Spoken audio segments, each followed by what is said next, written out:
la présentation. On a mis 1 heure, mais ça ne prendra pas 1 heure, d'après moi, là, tout dépendant des questions, les interrogations, là, d'après moi, à l'intérieur d'une demi-heure, 40 minutes, on devra avoir fait le tour. Ce que je suggère, parce que c'est sûr qu'on est plusieurs présentement, c'est peut-être tout simplement de lever la main. Si vous avez une question au fur et à mesure, où il y a le chat aussi que vous pouvez utiliser, si jamais c'est une question qui est plus générale, gênez-vous pas, on est là pour ça. Si jamais c'est une question qui touche un peu plus le cas par cas, hein, vous le savez, là, selon le contexte, selon la situation, on a tendance des fois à poser des questions moins générales et plus poussées ou plus pointues là, vers votre réalité. Ça aussi, ça nous fera plaisir, Cassie et moi, de vous répondre après la rencontre ou tout simplement l'écrire dans le chat, puis on pourra vous revenir au courant de la journée ou demain là, sans problématique. Fait qu'on va partir ça, Cassie. Oui, l'enregistrement est parti, tu peux y aller. Good. Tu me confirmeras que tu vois l'écran, s'il te Je plaît. le vois. Oui, good, parfait. Fait que bonjour, bon matin, bienvenue à cette présentation. Pour ceux qui ne me connaissent pas, mon nom est Jonathan Pilon, président de la CCPQ. Je suis accompagné ce matin de ma collègue Cassie Vaudry. Donc, on est super content de venir vous présenter cette présentation-là. Euh, pour nous, c'est un sujet, là, depuis que j'ai repris la CCPQ au mois de septembre l'année dernière, c'est un sujet qui revenait quand même en occurrence. Les noms au niveau du fameux sujet véhicule de courtoisie, véhicule de location au Québec, est-ce que les assureurs devraient le payer ou pas? On n'est pas nécessairement dans cette optique-là ce matin. On est vraiment plus au niveau, puis vous le voyez dans le site, au niveau de la responsabilité et couverture pour vos véhicules de courtoisie en cas d'accident. Je ne vous dirais pas que l'autre volet, on ne le touchera jamais, mais vraiment aujourd'hui, ce qu'on voulait regarder avec vous, puis la problématique qu'on entend, c'est beaucoup plus au niveau des couvertures de vos véhicules de courtoisie en cas d'accident. Puis quand je parle de cas d'accident, bien, vous allez le voir dans le contexte ici à la page numéro 2, là, mais on parle vraiment d'accidents responsables et non responsables. Donc, on a été chercher quand même plusieurs informations. On a des membres du CA aussi qui nous ont remonté de l'information, la problématique. Donc, le sujet, on le connaît. Je le connais aussi par mon passé du côté de l'assureur. Fait que je savais qu'il y avait déjà une problématique il y a de cela quelques années. Puis on entend que présentement, c'est une problématique qui touche encore plus fortement les carrossiers. Aujourd'hui, ce qu'on va faire, c'est qu'on va vous présenter justement le contexte. On va vous présenter aussi le dossier dans son ensemble et on va vous présenter les solutions. Ce qu'on vous propose aujourd'hui comme solution, le plan de match aussi, là, parce que vous comprendrez qu'on ne peut pas partir avec ça puis dire demain matin, on change la situation. C'est une situation qui perdure ici au Québec depuis plusieurs années. Donc, on pense avoir des solutions à vous présenter, puis aussi, on veut vous entendre par rapport à ça. Puis, à la fin, on va ouvrir les micros pour avoir vraiment euh, l'ensemble des questions de votre côté, si vous avez des idées aussi. Puis, on va être en mesure de pouvoir répondre à toutes les questions. Donc, on passe ça. Le dossier des courtoisies. La problématique constatée avec nos membres et les membres du CA, ben, vous n'allez pas tomber en votre chaise, c'est des choses que vous constatez puis que vous vivez aussi à l'intérieur de vos organisations. Première, c'est l'offre des assureurs qui souscrivent des polices d'assurance qui est de plus en plus restreinte. Intact, Beneva, Notbridge, puis j'aurais pu en nommer d'autres, mais c'est une problématique qui perdure de plus en plus. C'est un risque qui est compliqué à assurer. C'est un risque aussi qui est coûteux pour les carrossiers, pour les entrepreneurs carrossiers. Il y a de moins en moins d'assurances qui offrent ce service-là. Puis moi, je l'ai vécu là, dernièrement en voulant assurer un véhicule de la CCPQ. On ne pouvait pas faire assurer ce véhicule-là partout. J'ai fait plusieurs téléphones. Fait que j'imagine ceux qui ont des flottes de 25, 30, puis même ceux qui ont des flottes de 5, 10 véhicules de courtoisie, c'est compliqué présentement. L'autre chose qu'on a constaté, c'est l'augmentation importante des coûts d'assurance pour les courtoisies des entrepreneurs carrossiers. C'est une autre réalité qui vous touche fortement. Oui, monsieur, madame, tout le monde, le consommateur, il y a une augmentation aussi, mais encore plus pour les entrepreneurs qui ont ce type de véhicule-là à assurer présentement. L'autre problématique qu'on a vue, ou constatation, c'est plusieurs zones grises dans l'application du FAQ 27. C'est pas clair au Québec comment on l'applique. Il y en a qui l'appliquent d'une façon, d'autres de l'autre façon. Puis ça fait qu'il y a vraiment une zone grise présentement qui est standardisée là, à l'intérieur des entrepreneurs au Québec. Il y a une manque d'uniformité chez les assureurs du Québec. Puis ça, c'est une autre chose qu'on entend. On a parlé avec des membres du CA, on a parlé avec des membres aussi de la CCPQ. Puis beaucoup de gens nous disent, ah, mais moi, si je fais signer le document, je suis correct. Il y en a d'autres qui disent, mais moi, si je le fais signer, ça ne fonctionne pas même en cas de responsabilité. Fait qu'il y a vraiment un manque d'uniformité là, à l'intérieur des assureurs ici au Québec. C'est de plus en plus difficile d'assurer les véhicules de courtoisie étant donné les lois et les protections en place. Comme je disais d'entrée de jeu, on le voit, il y a moins d'assureurs, fait que c'est sûr que c'est de plus en plus difficile de pouvoir le faire. Puis je vous dirais même que l'autre constatation que j'ai vue, c'est qu'il y en a qui ont abordé certains comportements, dans le sens qu'au lieu de financer les véhicules de courtoisie, mais ils vont faire des achats en comptant, du financement directement avec leur institution pour justement que ce véhicule-là ne soit pas financé pour éviter d'assurer le véhicule là, de façon à ce que ça coûte des coûts exponentiels. On a même vu d'autres carrossiers qui sont même plus capables d'assurer des véhicules de courtoisie parce que justement, ils ont eu trop d'accidents dans le passé. Fait qu'il y a vraiment plusieurs tendances qu'on voit présentement dans le marché qui sont en lien justement avec cette fameuse zone grise-là, puis l'application des lois au Québec là, depuis quelques années, mais depuis très longtemps même. Puis le dernier point, puis ça vous touche directement, c'est des milliers de dollars perdus chaque année dans notre industrie dans ce dossier, que ce soit en réclamation, en franchise, en perte totale. Il faut comprendre aussi qu'au-delà des dollars perdus, c'est à chaque fois qu'un véhicule qui est accidenté, que ce soit un véhicule carrossable, non carrossable, une perte totale, mais de votre côté, ça change aussi tout le côté de productivité de vos ateliers. Parce que vous êtes habitué d'avoir 20 véhicules de courtoisie, vous planifiez votre production en conséquence de 20 véhicules de courtoisie. S'il y en a deux qui sont perte totale ou un qui est accidenté, mais on comprend que toute la chaîne ben, est obstruée là-dessus, puis ça a des impacts. Oui, d'un point de vue, ce qu'on parle là, plus contractuel, mais ça a un impact aussi au niveau de la productivité dans vos ateliers. C'est pour ça qu'on inscrit que des milliers de dollars qui sont perdus chaque année. Est-ce que jusqu'à date, ça fait le tour, ça répond à l'interrogation, ça répond à vos attentes là, de l'appel de ce matin? Si jamais il y a des questions, quoi que ce soit, moi, je ne les vois pas, Cassie. Fait que peut-être juste me dire s'il y a des gens qui ont des questions en ce moment-ci. Parfait. Ça va? Parfait. On continue? La CCPQ prend le mandat du dossier. Puis ça, c'est une autre chose qui est important pour nous de vous dire ce matin. Euh, je suis capable de vous dire aujourd'hui, on est capable de vous dire aujourd'hui que je suis assez à l'aise pour pouvoir prendre le lead dans ce dossier-là et d'aller jusqu'au fond des choses. Le pourquoi, c'est que présentement, personne ne s'en occupe, que ce soit, puis je ne veux pas pointer du doigt personne là, présentement durant l'appel, là, mais tu sais, c'était quelque chose qui était un peu dans votre cours à vous, puis à part vous faire des téléphones, puis essayer de changer certains comportements, comme je disais tantôt, à l'autre slide, mais il n'y a pas nécessairement personne qui vient amener justement une standardisation, une façon de faire au niveau de l'industrie. Donc, nous, on veut reprendre ce dossier-là. L'intention derrière de tout ça, mais c'est revenir à la base de la création du FAQ 27. Puis il faut le comprendre, comment on peut l'appliquer, le FAQ 27, dans quel cas qui s'applique aussi.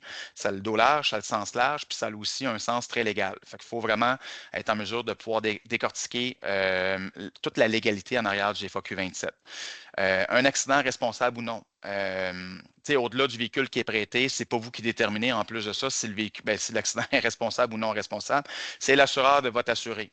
Fait que ça aussi, c'est une problématique présentement ici au Québec, de quelle façon qu'on vient aborder la responsabilité ou non. L'application du FAQ 27, puis on prend un parallèle quand notre assuré s'en va en location avec un fournisseur, que ce soit Enterprise, Hertz, name it, là, ceux qui sont présents dans le marché, mais cette application-là se fait de façon automatique. Donc, il y a un document qui est fait, il y a une police d'assurance qui est présentée aussi à l'assuré. C'est peut-être quelque chose qu'on pourrait regarder pour venir mieux vous protéger dans le cas que vous prêtez un véhicule de courtoisie là, pour réparer un véhicule d'un assuré. Il y a un manque d'uniformité, comme je disais tantôt, au niveau de la loi et de l'application. Et ça a un impact directement sur l'augmentation de vos primes d'assurance mensuelles et annuelles. Cassie, je vais te laisser la prochaine slide. En fait, quand on a lancé le webinaire de ça, j'ai fait des recherches, puis j'ai trouvé un article qui explique exactement le positionnement. La Cour d'appel a voulu éclairer aussi l'interprétation du FAQ 27. Puis, c'est quelque chose que je veux clarifier parce qu'il y a des experts en sinistre qui disent ah, moi, je vais le traiter en FPQ numéro 1. OK, non, moi, je vais le passer sur le 27. Je veux clarifier ça. Puis là, de ce que je comprenais, c'est que le FPQ numéro 1, chapitre A, c'est vraiment s'il y a des dommages à la personne qui a eu un accident ou avec qui la personne a eu un accident corporel. Le chapitre B, ça serait pour des dommages matériels, mais qui ne seraient pas nécessairement sur le véhicule qui est assuré par vous, dans le fond. Puis là, l'FAQ 27 serait la continuité du FPQ numéro 1. Mais là, dans le paragraphe que j'ai trouvé à la fin, puis là, excusez ma voix, j'ai de la misère à parler, là, mais ça dit que vous pourriez aller chercher un remboursement aussi au niveau de toutes les dépenses qui sont reliées au sinistre. Fait que si de votre côté, votre véhicule est endommagé, puis que la police d'assurance de l'assuré paye, puis que vous êtes capable de prouver que vous avez dû, pour un autre dossier ou pour le même assuré, aller en location dans un centre de location, puis que vous avez des frais reliés au fait que vous n'avez pas eu accès à votre véhicule de courtoisie, bien, c'est des frais que vous pouvez aller récupérer aussi auprès de l'assureur. Fait que ça en fait partie. Il y a d'autres choses aussi. Si vous êtes capable de prouver que votre productivité a été atteinte ou que vous avez d'autres impacts dus au fait que vous n'avez pas eu ce véhicule-là, vous pouvez aller chercher les frais pour ça. Fait que ça va être à démystifier aussi. Là, je vais aller fouiller puis expliquer, aller comprendre exactement qu'est-ce que ça comprend. Jonathan? Puis il faut comprendre aussi que c'est une loi pour avoir siégé quand même plusieurs années auprès du GAA. Puis ça, il faut comprendre que j'ai déjà fait des démarches avec eux pour essayer de comprendre, mais l'FPQ1, puis tout, ça fait des années, voire des siècles que c'est en place. Cette loi-là n'a pas changé, n'a pas évolué non plus avec le temps. Puis ça, c'est des choses qui faut quand même s'assurer qu'on est bien représenté puis exposer les faits. Puis c'est la même chose avec les assureurs. Vous allez le voir un petit peu plus tard, là. Je ne veux pas voler le punch, mais c'est une autre chose. À ce jour, on a fait la tournée de tous les assureurs au Québec. Puis le fait justement de la problématique d'assurer les véhicules de courtoisie, les frais reliés aux accidents qui sont dans le fond, qui sont responsables ou non responsables, mais ça a des impacts là, de votre côté. Puis je vous dirais que la majorité des assureurs avaient un oreille attentive par rapport à la problématique. Fait que ça, c'est déjà, je ne dis pas que c'est gagné, mais c'est déjà, puis je pense que vous faites bien votre travail aussi, parce que plusieurs d'entre vous qui sont dans l'appel, vous le faites déjà, c'est-à-dire que dans le cas d'un accident, mais vous avez un document qui vous protège, vous l'envoyez à votre assureur ou l'assureur qui est là directement. Puis dans certains cas, comme je dis, la fameuse zone grise, dans l'application, il y en a qui se font rembourser, il y en a d'autres qui ne se font pas rembourser. Fait qu'on ne sort pas ça d'une boîte de Quaker Jack en disant c'est une nouvelle réalité, c'est quelque chose qui existe, c'est quelque chose que vous faites déjà.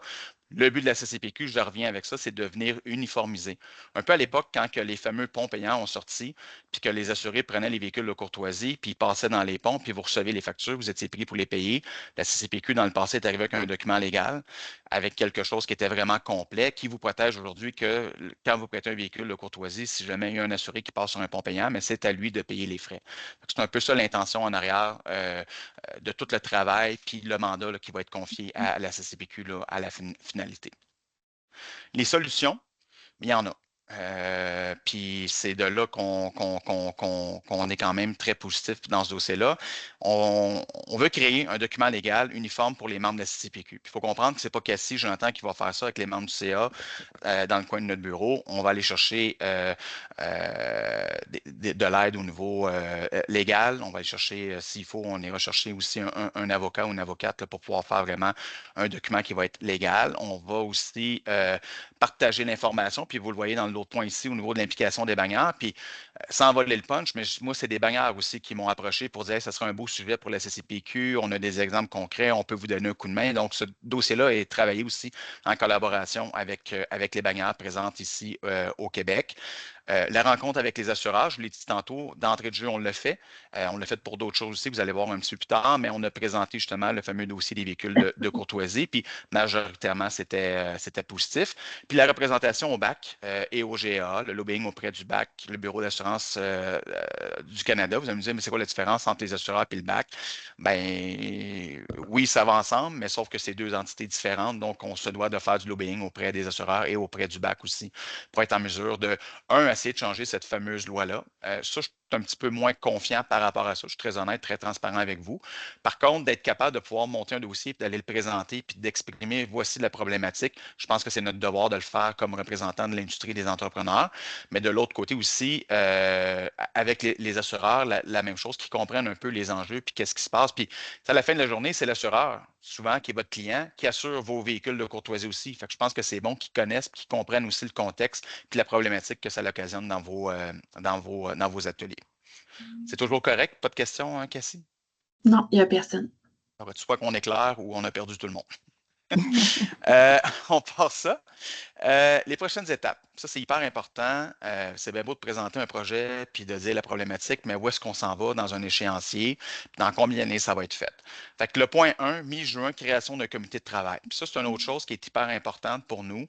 Vous allez voir un petit peu plus loin, là, il y a d'autres dossiers qu'on travaille, mais pour moi, c'est important d'impliquer des gens. D'impliquer des gens, c'est d'impliquer des entrepreneurs. Notre raison d'être, nous, à la CCPQ, c'est les entrepreneurs carrossiers. C'est pas juste Cassie, c'est pas juste Jonathan, puis les membres du CA, c'est vous, ceux qui sont membres présentement.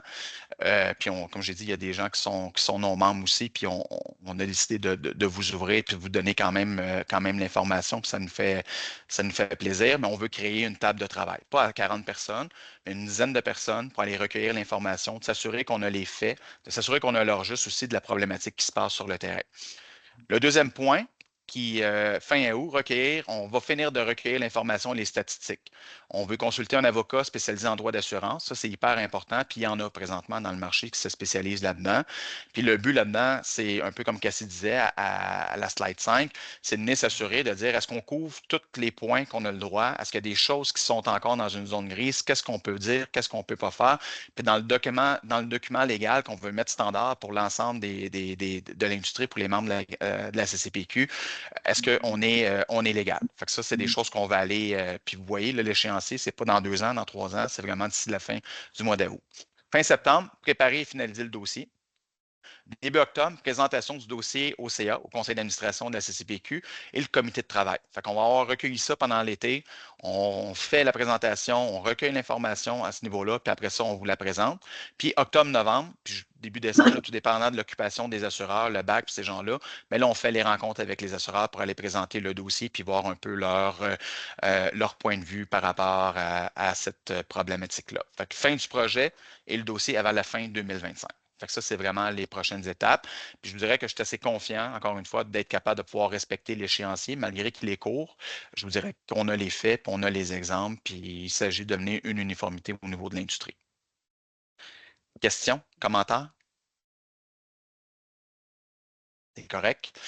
Avant d'aller à la parole, puis s'il y en a qui ont des questions, des interrogations, des choses qu'on n'a pas couvertes là, durant la présentation, euh, puis là, je sais qu'il y a des membres, puis il y a des membres du CA qui sont au courant des dossiers qu'on travaille, mais je profitais de l'occasion parce qu'on a des gens qui sont de l'extérieur aussi, qui ne sont pas membres. Mais les autres dossiers de la CCPQ qu'on travaille, qu'on brasse présentement, mais c'est le sujet des travailleurs étrangers et de la main-d'œuvre. Je voyais François Tessier qui était là, mais ça n'est des dossiers qu'on travaille présentement. On a formé un comité de travail, on est en train de recueillir l'information. Il y a eu des pourparlers qui ont été faits avec les gouvernements provinciaux au niveau de l'immigration, au niveau du ministre du Travail.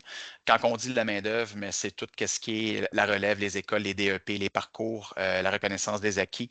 Il y a énormément de travail à faire à ce niveau-là.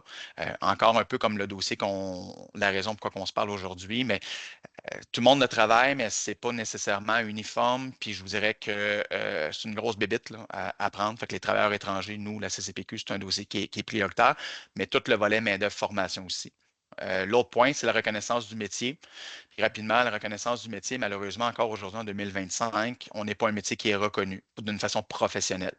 Puis qu'est-ce que je veux dire? Si on fait une allusion, puis je connais bien le domaine de la construction, quand on parle d'un plombier, d'un électricien, d'un charpentier menuisier, mais c'est des corps de métier qui sont reconnus.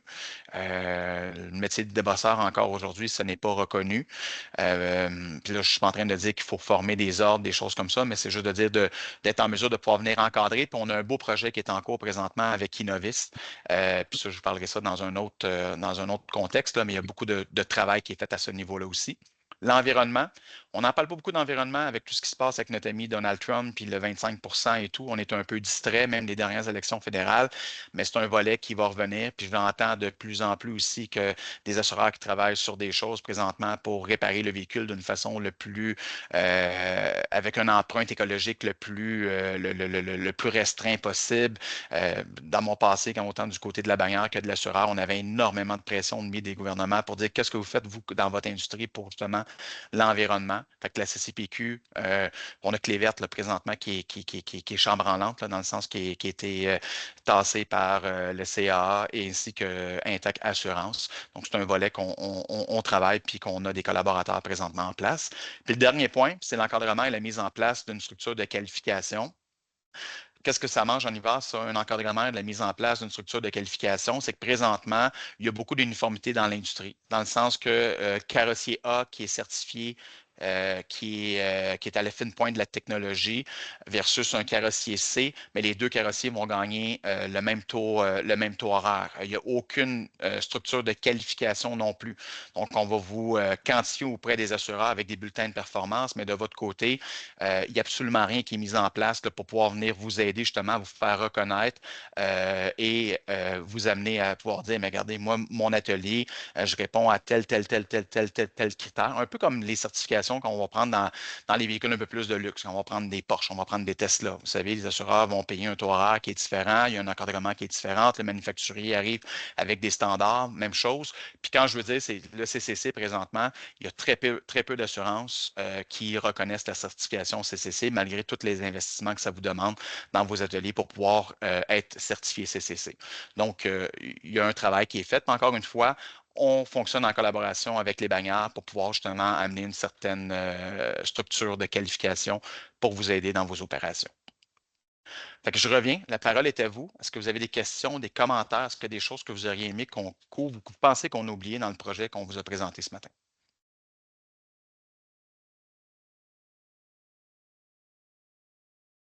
Est-ce que c'est clair?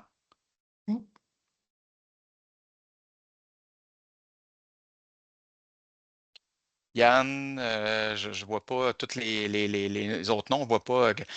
On a quand même 13 personnes. Là. Donc, les 13 personnes ici, dans ce qu'on vous présente, ça fait votre affaire, ça répond à votre besoin. Vous pensez que ça peut vous aider, puis on continue avec ça, puis on vous revient avec une solution. Oui, moi je pense que c'est un beau projet, puis je vous encourage là-dedans parce que effectivement, moi j'ai réussi à en faire payer des véhicules, mais on est tout le temps perdu, puis on se demande tout le temps si le prochain ils vont le payer. Fait que, je vais pas parler là, du long de la présentation, mais merci, je vous encourage à continuer. Merci, Maxime. On a fait ça en un temps record de pratiquement 30. On a une question de Carstar Granby. Je vais juste aller la voir. Donnez-moi juste un instant.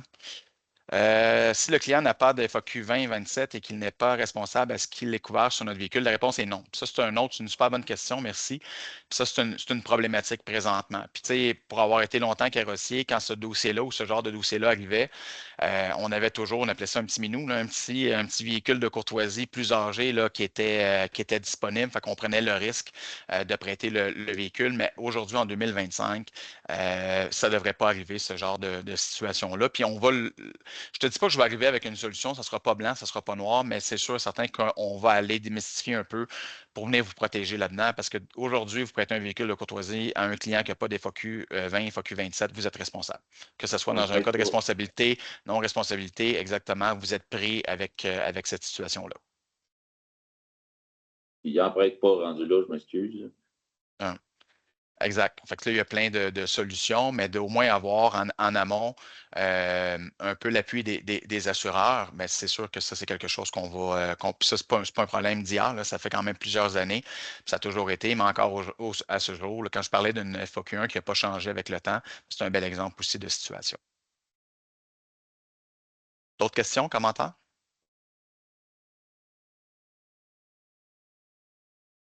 Bon, ben, merci beaucoup. Vas-y, Cassie, peut-être pour le mot de la fin.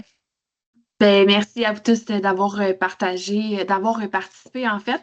Puis j'en profite en fait pour dire que les webinaires qu'on va faire comme ça vont être disponibles sur une page YouTube là, qui a été créée.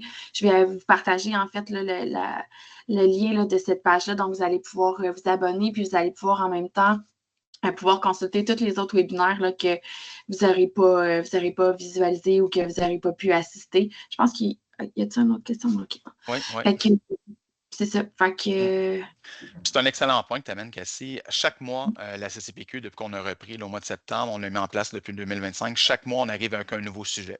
Fait qu'on a eu le sujet des travailleurs étrangers, on a eu la récupération des débris. On essaie d'arriver avec quelque chose pour venir vous aider. Puis c'est ça le but. La raison d'être de la CCPQ, c'est oui, représenter l'intérêt des carrossiers entrepreneurs du Québec, mais c'est aussi de venir vous faciliter votre quotidien en tant qu'entrepreneur, vous amener des solutions, vous amener des pistes d'amélioration aussi. dans votre quotidien. Puis ça nous fait plaisir de vous le partager. Ça ne coûte rien. À part d'être, puis même souvent dans les webinaires, ça va être pour les membres, non-membres. Une fois quand on va avoir structuré, puis on va être reparti, on reverra peut-être notre modèle. Mais l'intention, c'est vraiment de venir vous aider au quotidien dans vos opérations.